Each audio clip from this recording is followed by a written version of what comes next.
বৃদ্ধ বাবাজিরা, এই যে কিছুক্ষণ আমরা আগে নামাজ পড়লাম, এই নামাজ কত গুরুত্বপূর্ণ। আমি আপনি যদি মারা যাই, মারা যাওয়ার পরে পূজা যাবে, দুনিয়ায় পূজা যাবে না বাবা। যদি মারা যায় দুনিয়া থেকে ইন্তিকাল যদি করি, ওই মরার পরে মনে হবে নামাজ কত গুরুত্বপূর্ণ বাবা। দেখেন আব্দুল্লাহ আনসারী নামাজ কত গুরুত্বপূর্ণ ভাবে হাদিসের ভিতরে এইভাবে বর্ণনা করা আছে, হাদিসের ভিতরে বিবদ্ধ করা আছে। আব্দুল্লাহ আনসারী সাহাবী, আল্লাহ রাসূল পয়গম্বর সাল্লাল্লাহু আলাইহি ওয়াসাল্লাম মসজিদে নববীর ভিতরে নামাজ পড়াইতেছে। আব্দুল্লাহ আনসারী প্রতিদিন নামাজের দিকে সবার সময় আগে আগে নামাজে চলে যায়, নামাজ আগে যায়। প্রতিদিন রাসূলের সাথে কথা বলে, অর্থাৎ সকলে পিছে বাহির হয়। এইভাবে কিছুদিন যখন যায়, এক সাহাবী আল্লাহ রাসূল পয়গম্বর সাল্লাল্লাহু আলাইহি সাল্লামকে বলতেছে, ইয়া রাসূলুল্লাহ, ইয়া হাবিবাল্লাহ, কিছুদিন হয় আব্দুল্লাহ আনসারী সবার পিছনে নামাজে আসে, অর্থাৎ নামাজ পড়িয়া সবার আগে বাড়িতে চলে যায়। আব্দুল্লাহ আনসারীর ভাবে সকল সাহাবীরা রাসূলের কাছে এভাবে বিচার দিল, ইয়া রাসূলুল্লাহ, ইয়া হাবিবাল্লাহ, আপনার পানপেও সাহাবী সকলের আগে নামাজ পড়ে, অর্থাৎ সকলের পিছে বাইর হয়। কিছুদিন ধরে মসজিদে নববীর ভিতরে আপনার পিছনে নামাজ পড়ে সকলের পিছনে আসে, অর্থাৎ সকলের আগে দোয়া শেষ না করে বাড়িতে দিয়ে রওনা হয়। আল্লাহর নবী পয়গম্বর সকল সাহাবীদেরকে বলল, ও সাহাবীরা শোনো, আমরা আব্দুল্লাহ আনসারীর বাড়িতে চলে যাই। হঠাৎ করে আমার সাহাবী আব্দুল্লাহ আনসারী কি হইল, সকল সাহাবীদেরকে নিয়ে আব্দুল্লাহ আনসারীর বাড়িতে চলে গেল। এই বৃদ্ধ বাবাজিরা রে, আমিনুল ইসলাম সিরাজি এই মাদারীপুর বাসীদেরকে বলে যায়, আব্দুল্লাহ আনসারীর বাড়িতে যখন আল্লাহ রাসূল চলে যায়, আল্লাহ রাসূল পয়গম্বর সাল্লাল্লাহু আলাইহি ওয়াসাল্লাম আব্দুল্লাহ আনসারীর বাড়িতে চলে গেছে। আব্দুল্লাহ আনসারীকে ডেকে ডেকে বলে, ও আব্দুল্লাহ আনসারী, তুমি কই, তুমি কই? আব্দুল্লাহ আনসারীর বাড়ি থেকে কোনো আওয়াজ আসে না, কোনো আওয়াজ আসে না। আব্দুল্লাহ আনসারীর বাড়ি থেকে কোনো আওয়াজ আসে না, আব্দুল্লাহর বাড়িতে কোনো আওয়াজ আসে না। তখন ও আমার আপনার নবী, মায়ের নবী কিভাবে ডাক দেয় আব্দুল্লাহ আনসারীকে। আব্দুল্লাহ আনসারীকে ডেকে ডেকে বলে, ও সাহাবী আব্দুল্লাহ আনসারী, তুমি কই, তুমি কই? আব্দুল্লাহ আনসারীকে এইভাবে তিনবার ডাক দেয়। আব্দুল্লাহ আনসারী কোনো কথা বলে না, কোনো কথা বলে না। এক পর্যায়ে আব্দুল্লাহ আনসারীর কথা যখন শুনল না, আব্দুল্লাহ আনসারী কোনো কথা শোনে না, আল্লাহ রাসূল পয়গম্বর সাল্লাল্লাহু আলাইহি ওয়াসাল্লাম আমার আপনার নবী সকল সাহাবীদেরকে মসজিদের নববীর দিকে রওনা হয়। মসজিদে নববীর দিকে যখন রওনা হয়, পিছন থেকে আবার এক সাহাবী ডাক দেয়। আব্দুল্লাহ আনসারী নবীকে ডাক দিয়ে বলে, ও ইয়া রাসূলুল্লাহ, ইয়া হাবিবাল্লাহ, নবী গো। আল্লাহর নবী পিছন দিকে ডাক দিছে, পিছন দিকে তাকাইছে। আল্লাহ রাসূল ডেকে ডেকে বলতেছে, ও আব্দুল্লাহ আনসারী, আমি তোমার নামে একটা লালিশ হইল। আব্দুল্লাহ আনসারী কয়, ইয়া রাসূলুল্লাহ, ইয়া হাবিবাল্লাহ, আমার নবী কি একটা লালিশ হইল?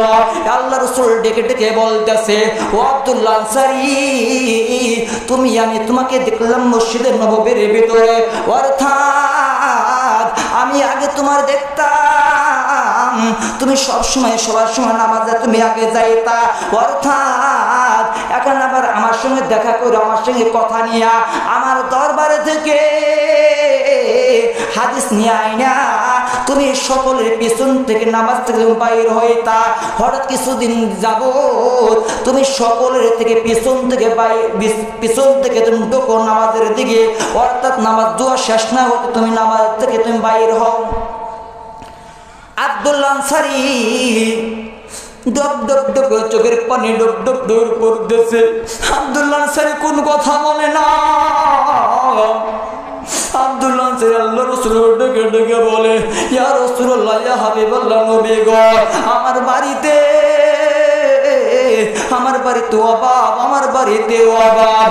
আল্লাহর রাসূল বলল, ও আব্দুল্লাহ আনসারী, তোমার বাড়িতে কিসের অভাব, কিসের অভাব? আব্দুল্লাহ আনসারী আল্লাহর রাসূলকে ডেকে ডেকে বলে, ইয়া রাসূলুল্লাহ, ইয়া হাবিবাল্লাহ, আমার বাড়ির ভিতরে মাঝখানের ভিতরে একটা গর্ত আছে। ওই গর্তর ভিতরে যখন মসজিদে নববীর থেকে আওয়াজ, যখন আযানের আওয়াজ আসে, ওই সময় বিবি ডেকে ডেকে বলে, ও বিবি, ওই যে মসজিদ নববীর থেকে আওয়াজ আসতেছে, আল্লাহর রাসূল আযান দেয়, ও যে বিলাল রাদিয়াল্লাহু তাআলা আনহু আযান দেয়, আমার মসজিদে নববীর যাইতে হবে, আমার নামাজ আদায় করতে হবে। আব্দুল্লাহ আনসারী বিবিকে যখন এই কথা যখন বলে, আব্দুল্লাহ আনসারীর বিবি গর্তের ভিতরে যাইয়া, তার ভিতরে কোন গরিব মানুষ, আব্দুল্লাহ আনসারী গরিব, অর্থাৎ তার টাকা পয়সা নাই, আমাদের মতো ফ্যাক্টরি মালিক নয়, আমাদের মতো এই যে এলাকার ভিতরে জমিন আমাদের যে আছে, এর মতো এই সময় তা আব্দুল্লাহ আনসারী গরিব ছিল, অর্থাৎ দিন কামাই করে দিন বা দিন চলতো। কিন্তু আমরা এরকম মানুষ দুনিয়ার ভিতরে এমন মানুষ পাওয়া যায়, অর্থাৎ আমাদের 20 পাখি 30 পাখি 50 পাখি জমি আছে। আব্দুল্লাহ আনসারী তো জমি না ছিল না। আব্দুল্লাহ আনসারী বিবি ডেকে ডেকে বলতেছে, ও বিবি, আমার নামাজ পড়তে যাইতে হবে, আমাদের বাড়িতে কোনো কাপড় নাই, কাপড় নাই, শুধু একটা কাপড় আছে, তোমার কাপড়টা আমার দিয়ে দাও, নামাজ পড়তে যাই, নামাজ আদায় করে আসে। যখন নামাজ আদায় করে যখন আমি বাসায় আসবো, তখন তোমার এই কাপড়টা দিয়ে তুমি নামাজ পড়ে নিবা। তো ওইভাবে আল্লাহ নবী আব্দুল্লাহ আনসারী কথা সকল কথা শুনতেছে। আব্দুল্লাহ আনসারী গো, ইয়া রাসূলুল্লাহ, ইয়া হাবিবাল্লাহ, নবী গো, আমার বাড়িতে শুধু একটা কাপড়, এই কাপড় দিয়ে আমি আপনার পিছনে নামাজ আদায় করতে যাই। যখন নামাজ আদায় হয়, পিছন থেকে ব্যাগ দিয়া নিজের বাসায় চলে আসে, ওই নামাজ ওই কাপড়টা দিয়া আমার বিবি পর্যন্ত নামাজ আদায় করে। কথা বল ঠিক কিনা? আমার আপনার বাড়িতে অনেক কাপড় চাপড়, শুকে যে কাপড়, অর্থাৎ টাঙ্কে কাপড় চাপড়, বাড়িতে আলমারিতে কাপড় চাপড়। আল্লাহ রাসূল সাহাবী, আল্লাহ রাসূলের সাহাবী আব্দুল্লাহ আনসারী শুধু একটা কাপড় দিয়া নিজেও নামাজ আদায় করত, সেই কাপড় দিয়া তার বিবিও নামাজ আদায় করত। দেখেন, আমার শরীরে, আমি ইমাম ইসলাম সিরাজি, আমার শরীরে একটা জুব্বা আছে, একটা টুপি আছে, গেঞ্জি আছে, রুমাল আছে। এখন আমার শরীরে 4টা-5টা কাপড় চাপড় আছে, আপনাদের শরীরে আছে। কথা বলেন ঠিক কিনা? কিন্তু আব্দুল্লাহ আনসারী একটা কাপড় ছিল, ওই কাপড় দিয়া নিজেও নামাজ আদায় করত। শুধু তাই নয়, তার বিবিও ওই একটা কাপড় দিয়া নামাজ আদায় করত। মুসলমান ভাইরা রে, এ মাদারীপুরের বাবাজি,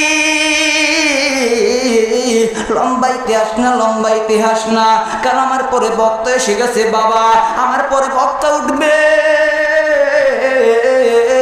আব্দুল্লাহ আনসারী কথা শুনে আল্লাহ রাসূল সাল্লাল্লাহু আলাইহি ওয়াসাল্লাম যখন সামনে অগ্রসর হয়, বাড়ির ভিতরে কান্দাকাটির আওয়াজ আসে, বাড়ি থেকে কান্দাকাটির আওয়াজ।